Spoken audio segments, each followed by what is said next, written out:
So when it comes to the legal process of an option, there are a couple of things you want to keep in mind. So obviously we've mentioned in previous videos around making sure it's a win-win.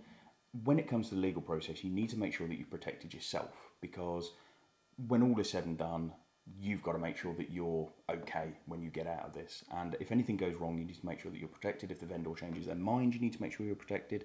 So you have to make sure you've got a good lawyer. And there are a few lawyers out there who are specifically for option agreements.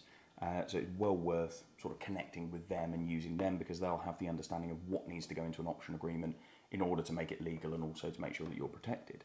So you want to ensure that there's, obviously if you're making the option agreement assignable, you want to make sure that all the clauses are in there so that you can go and sell the option on without any issues. You also want to make sure that there are clauses in there if the vendor decides they want to pull out or change their mind or anything like that, to make sure that they are completely wrapped in red tape, and that they can't then go and change their mind, sell it on. They can't ask for more money. They can't ask for the terms to be changed once you've got planning permission, for example.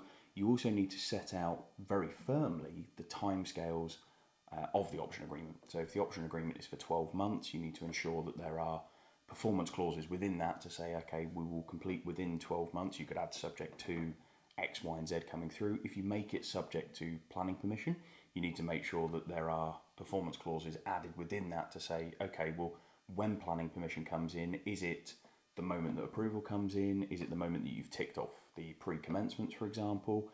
Is it the moment where the Section 106 has been agreed? What is that trigger point for it becoming subject to planning? And at what point are you then going to serve notice to complete?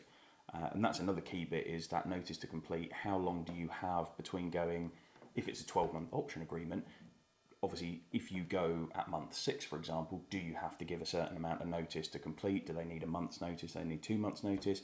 Is there an ability to complete earlier than the 12 months? So all of these different things need to be dealt with within the legal process. The key thing with an option agreement is, similarly with any legal contract that takes place, there has to be a monetary exchange between the two of you. So it could be £1, for example, like with an exchange of contracts, could be £1, could be 10% of the purchase price, could be whatever you set it as. And that's where we mentioned previously, where there's kind of no constraints to what an option agreement actually entails. But you need to make sure that there is some money exchanging hands, however big or small that is, in order to lock that option agreement in place and move forward. So my key thing, with having said all of that, is actually just find a really, really good lawyer who's very, very good at option agreements, and make sure that you get the right advice in order to make sure that you are as protected as possible when moving forward with an option agreement.